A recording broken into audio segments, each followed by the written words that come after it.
क्या हाल है बेटा सेकंड ईयर केमिस्ट्री वालों? ठीक ठाक हो? कायम दायम हो? सेहतें तबीयतें अच्छी हैं आप लोगों की? मौसम इंजॉय कर रहे हो? आजकल तो बारिशों का मौसम है और बरसात चल रही है फुल। अल्लाह ताला इन बारिशों को भी हमारे लिए बेहतरी और आसानी का सबब ही बनाए। और आप सब खैरियत से हैं? पढ़ाई कैसी जा रही है आप लोगों की? टेस्ट आप लोगों के चेक हो गए हैं और एक टेस्ट हो गया है, तो इसके बाद हम इंशाल्लाह ताला मज़ीद भी देखते हैं और ये शेड्यूल आपका इसी तरह चलता रहेगा। कोशिश करेंगे कि हाफ़ चैप्टर का ही रखा जाए, ज़्यादा बर्डन ना पड़े। मकसद उसका ये भी है कि अपनी तैयारी अच्छे से करो। जिन चैप्टर से बच्चों, मैंने ये बात आपको बताई थी कि कुछ चैप्टर से बोर्ड इस साल या पिछले साल लॉन्ग क्वेश्चन दे रहा था। इट डज़ नॉट मीन्स कि मिसाल के तौर पे वो तीसरे से लॉन्ग क्वेश्चन नहीं दे सकता या वो पाँचवें से लॉन्ग क्वेश्चन नहीं दे सकता। ये चीज़ें बोर्ड का पैटर्न इस हवाले से तब्दील होता रहता है।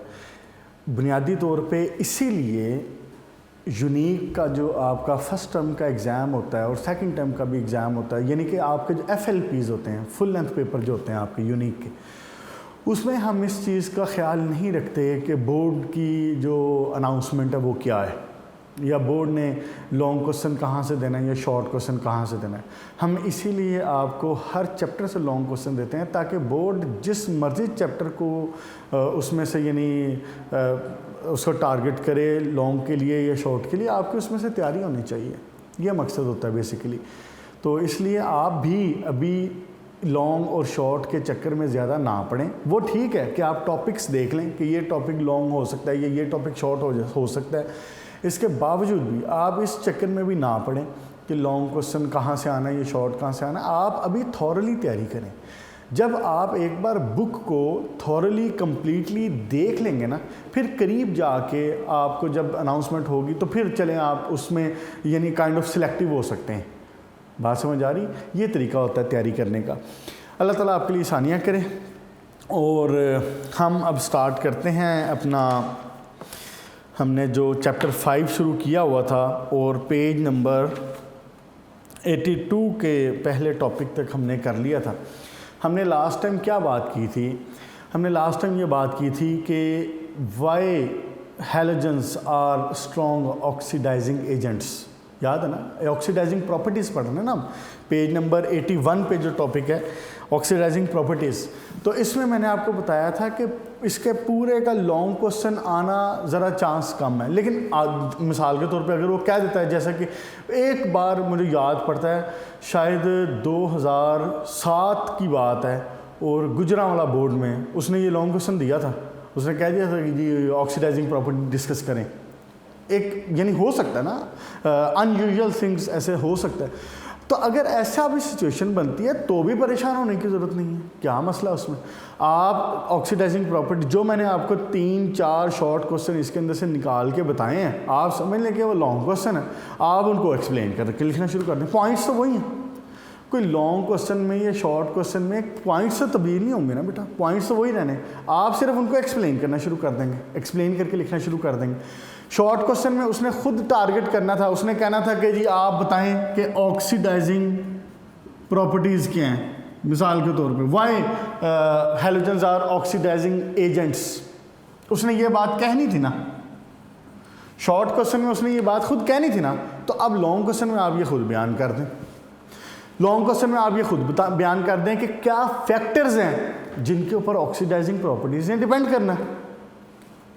कभी भी अगर पेपर में अनयूजुअल चीज़ें आ जाती हैं, उसमें कभी भी घबराने की ज़रूरत नहीं है। अब एक बार चले बात हो रही है, इससे मुझे याद आ गया,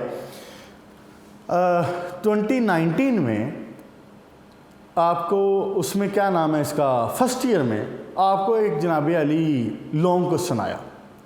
2019 में 2018 में लॉन्ग क्वेश्चन आया जनाब। और लॉन्ग क्वेश्चन क्या था? उसने क्या किया, लॉन्ग क्वेश्चन में उसने कहा कि जी राइट अ नोट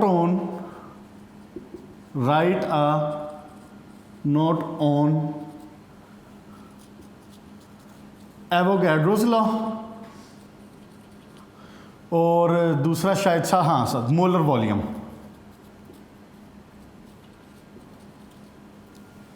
ये उसने लॉन्ग क्वेश्चन दे दिया। अब बच्चे बड़े परेशान बैठे हैं जनाब, शॉर्ट क्वेश्चन सर हमने तो एवोगैड्रो को शॉर्ट क्वेश्चन के लिए तैयार किया हुआ है, हमने तो मोलर वॉल्यूम को शॉर्ट के लिए तैयार किया हुआ, उसने जनाब लॉन्ग क्वेश्चन उठा के दे दिया।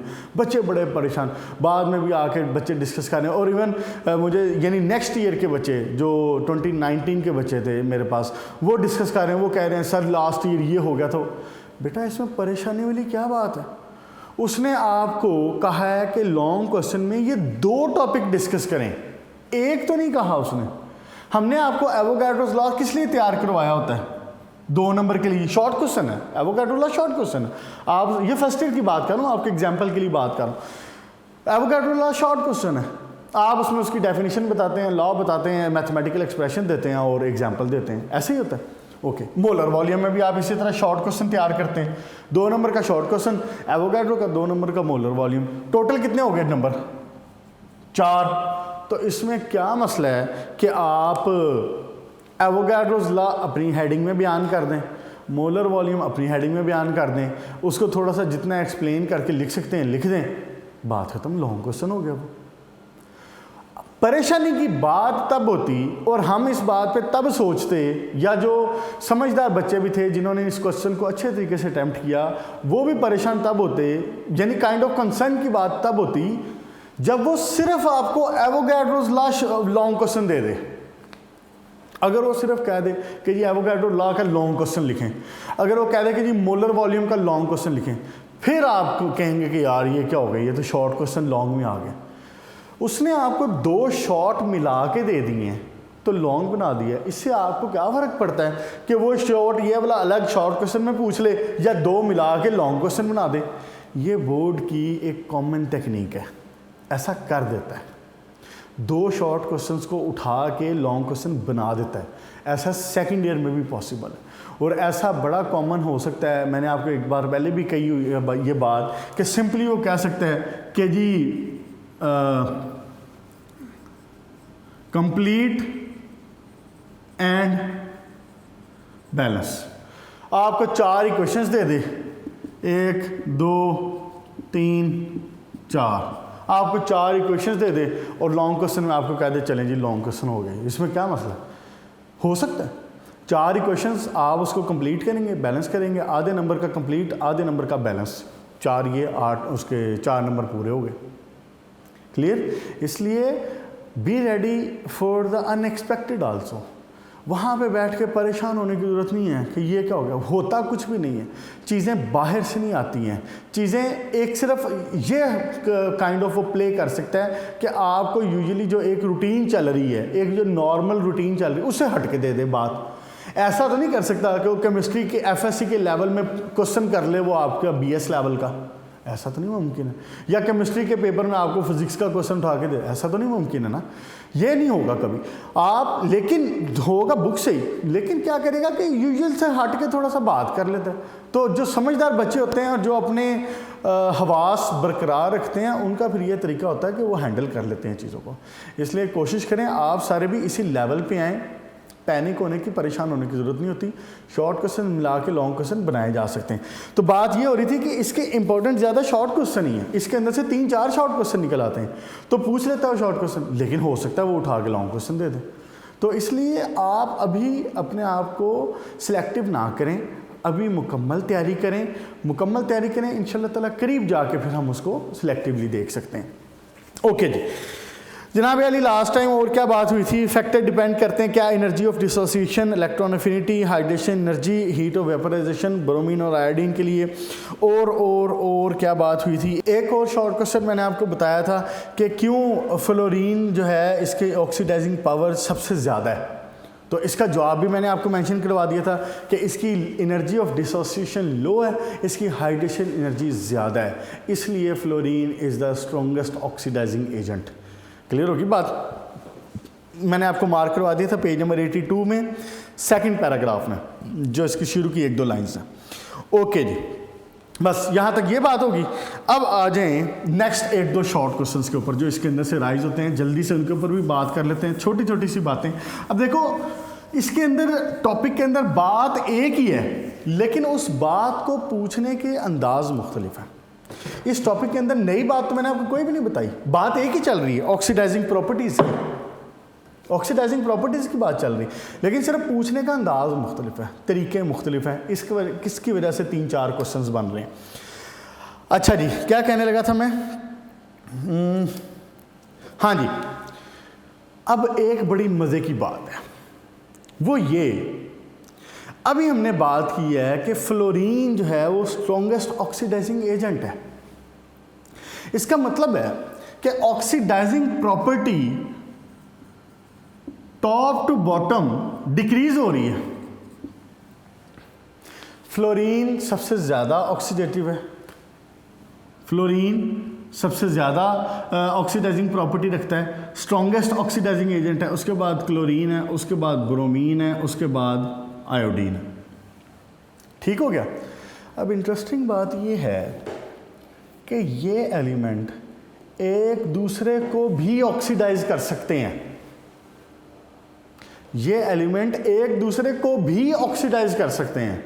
मिसाल के तौर पे अगर एक सॉल्यूशन में किसी जगह पे क्लोराइड आयन मौजूद हो, लेट्स से क्लोराइड आयन का क्या मतलब है कि क्लोरीन हैज़ एक्सेप्टेड इलेक्ट्रॉन। मिसाल के तौर पे NaCl है, NaCl डिसोसिएट होता है Na पॉजिटिव में और क्लोराइड आयन में। मैं ये कहता हूँ कि ये वाला जो क्लोराइड आयन है ये किसी जगह मौजूद है। अब मज़े की बात ये है कि अगर आप यहाँ पे इस सॉल्यूशन में फ्लोरीन ऐड कर देना तो फ्लोरीन इसको ऑक्सीडाइज कर देगा पकड़ के। ऐसे ही है जैसे घर में कोई 3-4 भाई हो ना, बहन भाई आपके, नॉर्मली आपने भी देखा ही होगा कि 3-4 भाई बहन भाई हों घर में, तो अगर अम्मा या अब्बा बड़े को काम कहे ना तो बड़ा कहेगा छोटे को कि अच्छा आप ये काम करते, छोटा उससे छोटे को कह देगा, उससे छोटा उससे छोटे को कह देगा। अगर किसी जगह पे फ्लोरीन मौजूद है तो फिर वो क्लोरीन के पास इलेक्ट्रॉन नहीं रहने देगी, वो खुद उसको ऑक्सीडाइज कर देगी। अच्छा, अगर क्लोरीन हो तो क्लोरीन क्या ब्रोमीन को कर सकेगी? बिल्कुल वही वाली बात है, क्लोरीन ब्रोमीन को ऑक्सीडाइज कर देगा, ब्रोमीन आयोडीन को ऑक्सीडाइज कर देगा। देखिए ज़रा कैसे होना है। अब इस क्लोराइड के पास एक इलेक्ट्रॉन एक्स्ट्रा मौजूद है ना, अगर मैं कहूँ कि यहाँ पे मैंने फ्लोरीन डाल दिया तो क्या होगा, फ्लोरीन इससे ये इलेक्ट्रॉन छीन के खुद कन्वर्ट हो जाएगा फ्लोराइड आयन में, 2F2 आ गया ना बैलेंस करने के लिए, इससे इलेक्ट्रॉन छीन के इसको खुद ऑक्सीडाइज कर देगा, खुद रिड्यूस हो जाएगा। Gain is reduction. तो फ्लोरीन ने इलेक्ट्रॉन एक्सेप्ट कर लिया ना, यहाँ पे देखिए ऑक्सीडेशन स्टेट 0 थी, इसने एक इलेक्ट्रॉन छीन लिया और खुद हो गया F नेगेटिव। अब क्लोरीन पीछे क्या बचा, 2 क्लोरीन के एटम मिलके आपस में क्लोरीन गैस का मॉलिक्यूल बना लेंगे। समझ आई बात? यही काम क्लोराइड ब्रोमाइड के साथ कर सकता है। मिसाल के तौर पे किसी जगह पे ब्रोमाइड मौजूद हो और मैं इसके अंदर क्लोरीन डाल दूं तो ये क्या बन जाएगा, ये बन जाएगा Br2 और क्लोरीन नेगेटिव। बैलेंस करने के लिए 2 इसके साथ लगा दें, बैलेंस करने के लिए 2 इसके साथ लगा दें। बात समझ आ रही? ये काम हो। अब ये बात भी एक शॉर्ट क्वेश्चन है, वो ये कह सकता है कि कैन फ्लोरीन ऑक्सीडाइज ब्रोमीन या आयोडीन, इस तरह की कोई बात पूछी जा सकती। उसमें फिर आप यही बताएंगे कि जो ऊपर के एलिमेंट्स हैं वो अपने से नीचे के एलिमेंट पे रोब डाल सकते हैं। जैसे कि छोटे भाई के ऊपर ये बड़ा भाई रोब डाल सकता है, वो क्या करेगा, क्लोरीन के ऊपर रोब डाल सकती, क्लोरीन ब्रोमीन के ऊपर, ब्रोमीन आयोडीन के ऊपर। तो क्या आयोडीन फ्लोरीन को ऑक्सीडाइज कर सकता है? नहीं। आयोडीन फ्लोरीन को, ब्रोमीन को, क्लोरीन को किसी को ऑक्सीडाइज नहीं कर सकेगा। आयोडीन किसी को ऑक्सीडाइज नहीं कर सकेगा, लेकिन फ्लोरीन सबको, नीचे वालों को ऑक्सीडाइज कर सके। अच्छा, अब क्लोरीन ब्रोमीन और आयोडीन को कर लेगा लेकिन फ्लोरीन को नहीं कर सकेगा। वो बड़े भाई छोटे भाई वाली एग्जांपल ज़हन में रखें। क्लियर होगी बात? एक शॉर्ट क्वेश्चन ये है, इस इक्वेशन में भी यही लिखा हुआ है। ये देखें जरा पेज नंबर 82 के ऊपर जो इक्वेशन लिखी है। अब इसने क्या बताया, इसने सिर्फ इसके साथ ये बता दी है इसकी रिडक्शन पोटेंशियल की वैल्यूज़। देखें ज़रा, फ्लोरीन का इलेक्ट्रॉन लूज करने का गेन करने की जो रिडक्शन पोटेंशियल है 2.54 है, 2.87 है। अच्छा जी, और क्लोरीन का इलेक्ट्रॉन लूज करने का जो रिडक्शन पोटेंशियल है वो है 2 इलेक्ट्रॉन।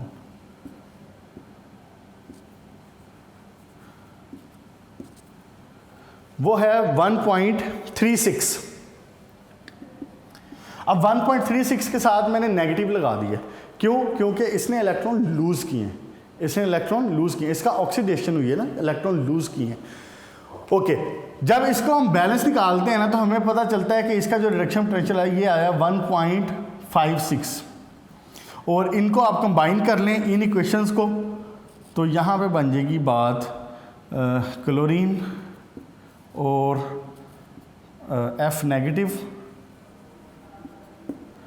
नेगेटिव और साथ में हो जाएगा 2Cl क्लोरीन गैस बन जाएगी। अब इसका रिडक्शन पोटेंशियल 1.56 होने का क्या मतलब है? यहाँ पे जो वैल्यू है E0 की वैल्यू 1.56 होने का क्या मतलब है कि इसने फ्लोरीन उसको कामयाबी से ऑक्सीडाइज कर दिया। क्लियर होगी बात? चैलेंज। उसके बाद एक शॉर्ट क्वेश्चन और बनता है। अब ये बोर्ड में आया हुआ है शॉर्ट क्वेश्चन, क्या है? बड़ी आसान सी बात और इन्हीं से रिलेटेड है। क्या बात है? वो ये कि जो फ्लोरीन और क्लोरीन के कंपाउंड्स हैं ये यूजुअली डीकलराइजिंग एजेंट के तौर पे काम करते हैं। किसके तौर पे काम करते हैं? डीकलराइजिंग एजेंट के तौर पे। तो वो कहता है कि क्यों फ्लोरीन और क्लोरीन के कंपाउंड, यही बात तो पूछेगा, वाई करके पूछ लेगा कि कैसे फ्लोरीन और क्लोरीन के जो कंपाउंड हैं वो एक्ट एज डीकलराइजिंग एजेंट, कैसे इसके तौर पे काम कर सकते हैं वो? ऑक्सीडेशन की वजह से, इसकी ऑक्सीडाइजिंग प्रॉपर्टी की वजह से ऑक्सीडाइज कर देते हैं, जिसकी वजह से किसी भी चीज़ का कलर जो है वो रिमूव हो जाया करता है उसमें से। ड्यू टू, आप यहाँ पे क्या कह देंगे? Due to its oxidising property. Clear होगी बात? बस इतनी सी बात है। लास्ट पैराग्राफ में जो बात, अब आपको पता है कि आप फ्लोराइड के टूथपेस्ट इस्तेमाल करते हैं, टूथपेस्ट में इस्तेमाल होती है फ्लोराइड। आपने देखा होगा एड्स में बड़ा उन्होंने शोर व गुल करके और बड़ी रोला डाल के वो कहते हैं कि जी इस जो ऐड है इसमें, ये जो टूथपेस्ट है इसके अंदर फ्लोराइड शामिल है, कहते हैं ना, आपने सुना हो ये बात अक्सर। तो फ्लोराइड उसके अंदर मौजूद है, तो फ्लोराइड उसके अंदर क्यों रखा जाता है? फ्लोराइड उसके अंदर इसलिए डाला जाता है, एक तो ये कि फ्लोराइड टूथ डीके से बचाता है। क्या? टूथ डीके से बचाता है, यानी टीथ की जो डीजनरेशन होने लगती है, कैविटीज़ उसमें अपीयर होने लगती हैं, उनसे बचाता है फ्लोराइड। और दूसरा इसका फ़ायदा ये है कि ये ऑक्सीडाइजिंग प्रॉपर्टी है, वाइटनर, एज वाइटनर काम करता है, एज वाइटनर काम करता है। ये दो काम जिसकी वजह से फ्लोराइड टूथपेस्ट में इस्तेमाल हुआ है। लेकिन एक बात अहम ये है कि फ्लोराइड की कंजम्पशन हू की रिकमेंडेशन से ज़्यादा भी नहीं होनी चाहिए। पर डे हम 1 मिलीग्राम फ्लोराइड ले सकते हैं, इससे ज़्यादा फ्लोराइड लेना हैज़र्डस है, डेंजरस है। ठीक हो गया? इसलिए ये इस बात का ख्याल रखें कि जो बच्चे हैं समटाइम वो क्या करते हैं, वो टूथपेस्ट को हम यूजुअली हमें नहीं बताया जाता घरों में ना, हमें ये पता होता है कि जी ये ब्रश है ना, इसके ऊपर जनाब पूरी की पूरी टूथपेस्ट की एक लेयर लगा दो तो ज़्यादा अच्छे दांत साफ़ होंगे। आपकी जो उसने पिक्चर जो बनाई होती हैं उसके ऊपर, वो भी यही पूरी के ऊपर लेयर लगाई होती है। लेकिन नहीं, इतनी ज़्यादा टूथपेस्ट नहीं इस्तेमाल करते। और स्पेशली बच्चों के लिए, बच्चों के केस में क्या होता है, बच्चों ने टूथपेस्ट को बाद में अच्छे तरीके से साफ़ भी नहीं करते। वो हो सकता है कि बहुत सारी टूथपेस्ट को इनहेल ले जाएं, अंदर ले जाएं, साथ में अंदर ले जाएं टूथपेस्ट को, तो मुमकिन है उनके लिए, वो इतना कंट्रोल नहीं कर पाते ऑब्वियसली जितना बड़े कंट्रोल कर पाते हैं। तो इसलिए टूथपेस्ट में अगर फ्लोराइड मौजूद है और आप उसकी फ्लोराइड की कंजम्पशन ज़्यादा करते हैं ना, तो ये हैज़ार्डस भी है। इसलिए यूजुअली कहा जाता है कि एक पी साइज़, बस एक जैसे होता है ना मटर का दाना, इतना सा सिर्फ, इतनी सी टूथपेस्ट उसके ऊपर लगाएं, डैट इज़ इनफ। चलें जी बहरहाल, ओके नेक्स्ट बेटा हम शुरू करेंगे कंपाउंड्स ऑफ हैलोजन। हैलोजन के कंपाउंड देखेंगे। हैलोजन के कंपाउंड में हम देखा ये जाएगा कि हाइड्रोजन के साथ हैलोजन कैसा कंपाउंड बनाता है, फिर देखा जाएगा कि ऑक्सीजन के साथ कैसा कंपाउंड बनाता है, फिर ऑक्सी एसिड्स क्या होते हैं, फिर हम इनकी तरफ जाएंगे। सबसे पहले हम आते हैं हैलोजन्स की तरफ, सॉरी हाइड्रेशन इसकी तरफ। कंपाउंड ऑफ हैलोजन्स, सबसे पहले आ जाएं आप हाइड्रोजन हैलाइड। हाइड्रोजन हैलाइड नाम से क्या शो करता है? हाइड्रोजन हैलाइड नाम से क्या शो करता है? हाइड्रोजन के साथ कंपाउंड। हैलाइड मतलब हैलोजन जो हम पढ़ रहे हैं पहले ही, और हाइड्रोजन हैलाइड मतलब हाइड्रोजन के साथ कंपाउंड। मतलब क्या हुआ, आप इससे बड़े अच्छे तरीके से वाकिफ हैं, सिर्फ नाम से देख के परेशानी होना है। HF, HCl, HBr, HI, ये हाइड्रोजन हैलाइड है।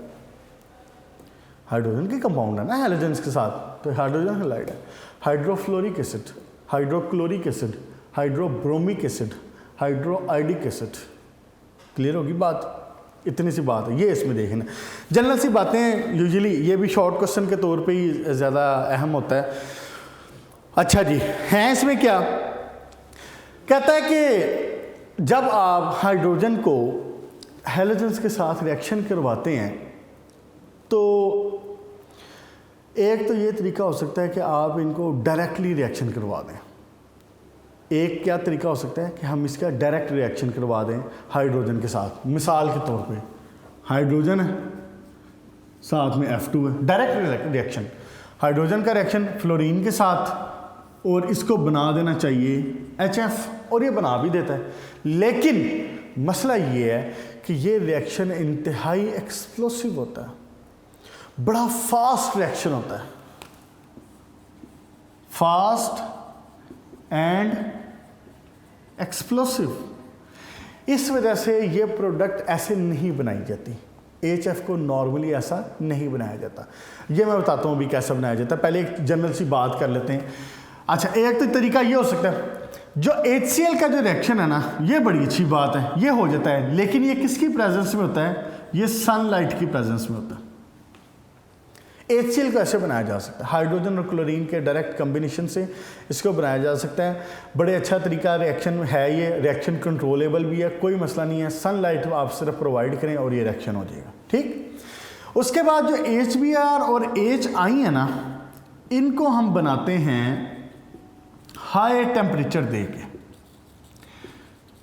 इनकी जो रिएक्टिविटी है ना, बेसिकली टॉप टू बॉटम कम हो रही है। आपने ये बात पिछले लेक्चर में अभी ऑक्सीडाइजिंग प्रॉपर्टी वाले में ये बात पढ़ ली है कि रिएक्टिविटी टॉप टू बॉटम कम हो रही है।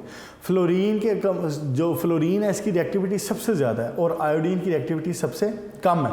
तो जब रिएक्टिविटी कम हो रही है, ये देखें ना, यहाँ पे सबसे ज़्यादा रिएक्शन है, इसका फास्ट रिएक्शन है, एक्सप्लोसिव है, कंट्रोल ही नहीं होता। HCl हो जाता है, लेकिन आपने उसको सनलाइट देनी पड़ेगी, एनर्जी प्रोवाइड करनी पड़ेगी, तो आप सनलाइट में कर सकते हैं, उसको हो जाएगा। लेकिन HBr और HI के लिए sunlight will not be enough, आपको हाई टेम्परेचर देना पड़ेगा साथ में। अच्छा, HBr और HI बन ऐसे जाते हैं, लेकिन जो HI वाला ना, ये वाला, ये रिवर्सिबल रिएक्शन है, ये रिवर्सिबल है, बन तो जाता है, हाई टेम्परेचर देके बन जाता है, लेकिन रिवर्स हो जाता है। इसीलिए आपको याद हो तो मैंने आपको शुरू में कहा था कि हम मेनली क्लोरीन और ब्रोमीन के कंपाउंड्स पढ़ते हैं। क्यों? फ्लोरीन के कंपाउंड बहुत रिएक्टिव होते हैं, कंट्रोल ही नहीं होते। उसके बाद आयोडीन इंतहाई स्लो रिएक्टिव है, तो मेनली और ज़्यादातर जो कंपाउंड इस्तेमाल होते हैं वो HBr और HCl के इस्तेमाल होते हैं। अच्छा जी, ये होगी बात। उसके बाद अगली बात देखें ज़रा आप, जब आप इसको प्रिपेयर करेंगे, मैं आपको मार्क करवा देता हूँ बुक में कि इसकी प्रिपरेशन कहाँ दी हुई है। पेज नंबर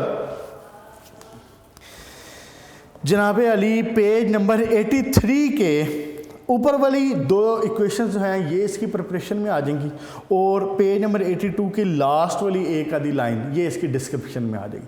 यानी यहाँ से आप लाइन को एक्सप्लेन कर देंगे और इक्वेशन जो लिखेंगे आप वो पेज नंबर 83 की जो ऊपर वाली इक्वेशन है बड़ा आसान सा। क्या, मिसाल के तौर पे NaCl है, आप इसका रिएक्शन करवा देते हैं लेट्स से H2SO4 के साथ, कंसनट्रेटेड के साथ, क्या हो जाएगा? सोडियम सल्फेट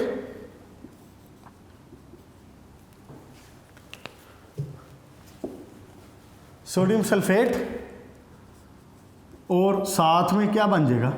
HCl बन जाएगा। सिंपल। यही तरीका इस्तेमाल होगा HF को प्रिपेयर करने के लिए। लेकिन HF के केस में फिर आप क्या करेंगे? यहां पे क्या लेंगे? NaF लेंगे।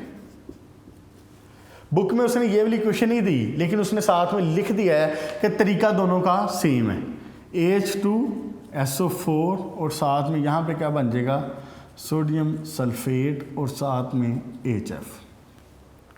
क्लियर होगी जी बात? अच्छा, Cl और फ्लोरीन इन दोनों का प्रिपेयर करने का तरीका सेम है, और Br और आयोडीन इनका प्रिपेयर करने का तरीका सेम है। देखें ज़रा डिफरेंस क्या है। जब आप रिएक्शन करवाते हैं ना NaBr का, इसी तरह से NaBr का H2SO4 के साथ जब रिएक्शन, कंसनट्रेटेड के साथ जब रिएक्शन करवाया जाता है तो फिर हमें HBr नहीं मिलता। ब्रोमीन निस्बतन फ्लोरीन और क्लोरीन से कम रिएक्टिव है, और आयोडीन के केस में भी यही होता है।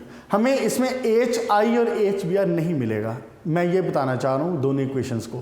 पहली दो Cl और फ्लोरीन उनका reaction same, we got HF और Cl, ठीक हो गया। लेकिन इस प्रोसेस से इसी तरीके से आप HI और HBr को हासिल नहीं कर सकेंगे। होता क्या है, एक तो चीज़ बन गई Na2SO4, दूसरी चीज़ साथ में ब्रोमीन मॉलिक्यूल बन जाता है। ब्रोमीन मॉलिक्यूल यानी कि फ्री स्टेट ब्रोमीन हासिल हो जाती है साथ में, और साथ में क्या बन जाएगा? वाटर। क्लियर होगी बात? यही काम HI के साथ भी हो जाता है। क्लियर? यानी कि अगर आप यहाँ पे सोडियम आयोडाइड इस्तेमाल करें H2SO4 तो you will not gate HI, आपको मिलेगा Na2SO4 साथ में आयोडीन साथ में वाटर। क्लियर जी? बस उसके बाद जनाब अली अब आ जाएं आप HF की प्रॉपर्टीज के ऊपर।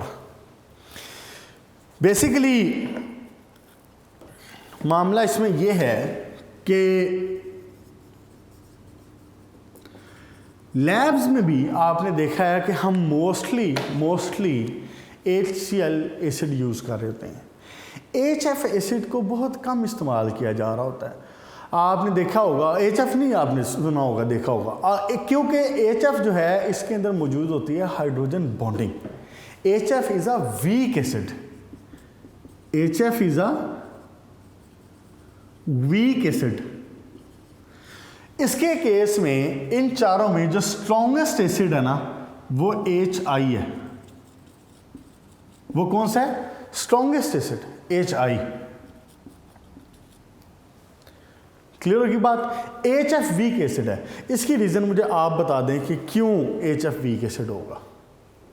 आपने ये बात पढ़ी हुई है, आपने ये बात 9th-10th में भी पढ़ी हुई है, उसके बाद आपने ये बात फर्स्ट ईयर में भी पढ़ी है। Due to hydrogen bonding, hydrogen bonding. फिर HF के लिक्विड होने की वजह भी यही है। याद है आपको, मैंने फ्लोरीन के पैक्युलर बिहेवियर में बताया था HF लिक्विड होता है। क्यों लिक्विड होता है? हाइड्रोजन बॉन्डिंग की वजह से होता है। अच्छा, एक और बात, HF जो है ना ये नॉन एक्वस सॉल्वेंट कहलाता है। इसके अंदर पानी नहीं होता, इसके अंदर पानी नहीं डाल सकते, इसके अंदर पानी नहीं शामिल करते HF के अंदर, ये नॉन एक्वस सॉल्वेंट है। फिर HF को आप नॉर्मल ग्लास बॉटल में सेव नहीं कर सकते। नॉर्मली आपने लैब में काम किया हो, आपने देखा होगा कि उसमें शीशे की बोतल होती है, HCl वगैरह जिसमें पड़ा होता है वो शीशे की बोतल होती है, सोडियम हाइड्रोक्साइड वगैरह सारा कुछ आपने देखा, वो शीशे की बोतलें होती हैं। नॉर्मली बना के भी रखेंगे तो शीशे की बोतल में रखेंगे, लेकिन HF को शीशे की बोतल में, ग्लास बोतल में नहीं रखा जा सकता। इसके लिए टेफ्लॉन की बोतल इस्तेमाल करते हैं, टेफ्लॉन की बोतल इस्तेमाल करते हैं इसके लिए। क्यों? कि ग्लास के साथ रिएक्टिव है, ग्लास के साथ रिएक्शन कर देता है। अच्छा जी, फिर एक और बात, HF जो एसिड है ना, ये मोनोमर और हेक्सामर, क्या बोल रहा हूं, मोनोमर और हेक्सामर, इन दो फॉर्म्स में इक्विलिब्रियम में मौजूद होता है। अभी मैं बताता हूं क्या कह रहा हूं। मोनोमर और हेक्सामर, इसका मतलब क्या है? इसका मतलब ये है कि ये हो गया HF का एक मॉलिक्यूल, इसको मैं कहता हूं कि ये मोनोमर है। ये क्या है? मोनोमर। अगर ये HF का एक मॉलिक्यूल अगले मॉलिक्यूल के साथ हाइड्रोजन बॉन्डिंग करे ऐसे, और ये एक मॉलिक्यूल अगले हाइड्रोजन के साथ हाइड्रोजन बॉन्डिंग करे यूं, ये अगले के साथ हाइड्रोजन बॉन्डिंग करे फ्लोरीन H, बल्कि एक मिनट इसको मैं रेज करके ना ऊपर बना देता हूँ, यहाँ पे ज़रा क्लियर बन जाएगा। ये पॉइंट्स मैंने बता दिए आपको सारे, यही इसके अंदर डिस्कस होने हैं बेसिकली, और इसको इसी तरह पॉइंट्स की फॉर्म में भी ज़हन में रख सकते हैं आप। आज हम ना सिर्फ इसी भी बात करते हैं, यहाँ तक ही मोनोमर और हेक्सामर की। इसके ये देखें नहीं क्या बात हो रही थी, मैं ये कह रहा था कि ये 6HF की फॉर्म में भी मौजूद हो सकता है और ये HF की फॉर्म में भी मौजूद हो सकता है। HF और जो यानी कि 6HF जब मैं लिख रहा हूँ तो इसका क्या मतलब है कि ये अलग अलग 6 मॉलिक्यूल हैं, अलग अलग, यानी कि क्या हो गया, ये हो गए मोनोमर और ये हो गया हेक्सामर। इसको यूं शो करना है। अच्छा, अब इसका मतलब क्या है ये देखें ज़रा, HF,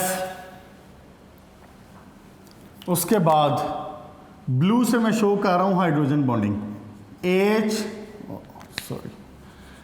HF, ब्लू से मैं शो कर रहा हूं हाइड्रोजन बॉन्डिंग F और H, कितने हो गए? 3 हो गए। फिर हाइड्रोजन बॉन्डिंग, इधर भी हाइड्रोजन बॉन्डिंग F और H, और इधर क्या हो गया साथ में फिर H और F, और ये फिर हाइड्रोजन बॉन्डिंग F और H, और ये फिर हाइड्रोजन बॉन्डिंग इसके साथ। ये अब गौर करें ज़रा, अगर क्योंकि मैंने इसको ड्रॉ करके बनाया तो इसलिए ज़रा सा बड़ा सा लग रहा है, अगर आप गौर करें तो करीब करीब ये वाली शेप बन रही है, करीब करीब ऐसी शेप बन रही है जैसी बेंजीन नहीं होती। ये देखें, एक मॉलिक्यूल, ये पॉइंट A का, ये दूसरा, ये तीसरा, चौथा, ये दोनों, चौथा और पांचवा, ये आ गया इधर और ये आ गया छठा। कितने हो गए टोटल? 6 हो गए ना। ये छठा यहाँ पे आ गया। इसको कहते हैं कि ये हेक्सामर की फॉर्म है, मतलब 6 मॉलिक्यूल आपस में यूं अटैच हैं। एक यहाँ पे टॉप पे ये, उसके बाद हाइड्रोजन बॉन्डिंग के जरिए एक ये वाला मॉलिक्यूल, एक ये वाला मॉलिक्यूल, ये अटैच, उसके बाद नीचे आए, फिर हाइड्रोजन बॉन्डिंग के लिए ये आपस में अटैच हैं, फिर हाइड्रोजन बॉन्डिंग के जरिए ये एक नीचे वाले मॉलिक्यूल के साथ अटैच हो, ये शेप बन गई हेक्सामर। क्लियर होगी बेटा बात? कोई शक वाली बात तो नहीं इसमें। एक मॉलिक्यूल HF, उसके बाद नेक्स्ट हाइड्रोजन बॉन्डिंग ब्लू से मैंने हाइड्रोजन बॉन्डिंग शो की हुई है, और इस तरह से ये 6 की जो शेप है ये बन गई, जिसको आप कह रहे हैं ये हेक्सामर बन गया। क्लियर? इसी वजह से हाँ, जब ये सोल्यूशन में मौजूद होती है ना तो ये इक्विलिब्रियम में मौजूद होते हैं। मतलब आप समझ लें कि 50%, आप गौर से बात सुन लें, जो पहले मैंने कहा था बताता हूँ, 50% molecules will be in the form of monomer, 50% will be in the form of hexamers. Clear बात, कोई शक तो नहीं होगा। इक्विलिब्रियम का क्या मतलब है कि बराबर मिकदार में मौजूद होंगे, एक दूसरे को बैलेंस कर रहे होंगे, वहां पे एक इक्विलिब्रियम में मौजूद होंगे। उसमें क्या बात को समझने के लिए क्या कहा जा सकता है कि करीब 50% मॉलिक्यूल अकेले अकेले, 50% molecule in the form of 6। इसलिए हाइड्रोजन बॉन्डिंग की वजह से जो HF है, इसकी जो Ka वैल्यू, अब याद है Ka वैल्यू क्या थी? Ka वैल्यू फर्स्ट ईयर में पढ़ी आपने, constant for acid dissociation. Acid dissociation का जो कांस्टेंट था कि एसिड कितना आयनाइज हो रहा है, उसके लिए कांस्टेंट था ना Ka। तो इसकी Ka वैल्यू करीब है थी 10 raised to power minus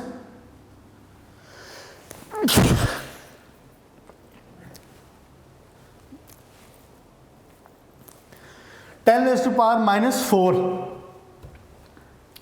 clear? और इसका क्या मतलब हुआ? इसका मतलब हुआ कि इसकी डिसोसिएशन देख लें कितनी कम है, इसकी डिसोसिएशन कितनी कम हो रही। Ka की वैल्यू जितनी ज़्यादा होती थी उतनी ज़्यादा आयनाइजेशन होगी ना। आयनाइजेशन कांस्टेंट फॉर एसिड था ना Ka, तो Ka की वैल्यू जितनी ज़्यादा, चैप्टर 8 फर्स्ट ईयर का, जितनी ज़्यादा आयनाइजेशन उतनी Ka की वैल्यू ज़्यादा। तो आपको याद हो, अगर याद नहीं आपने वैल्यूज़ की होंगी वहाँ पे, लेकिन फिर भी चले अगर पढ़ा होगा, ये HF की है, तो HCl की क्या थी भला? HCl की करीब 10 raised to power 6 होती है। किसी बुक में 10 raised to power 6 लिखी, कहीं पे 9 लिखी होती है। क्लियर होगी बात? सो HF is a weak acid, HF is a weak acid. चलें, इसको बात को इतना रखते हैं। पेज नंबर 83 के ये जो टेबल बना हुआ है, इससे ऊपर ऊपर तक आज हमने किया है। तो वैसे मैं चाह रहा था कि आज ये टॉपिक मुकम्मल हो जाता, लेकिन वो शुरू में बात उसकी वो चल रही थी, तो इसलिए टाइम उसमें लग गया। चलें, इंशाल्लाह ताला नेक्स्ट लेक्चर में इसको कंप्लीट करते हैं। अपना ख्याल रखिएगा, फिर मुलाकात होगी इंशाल्लाह ताला। Good luck.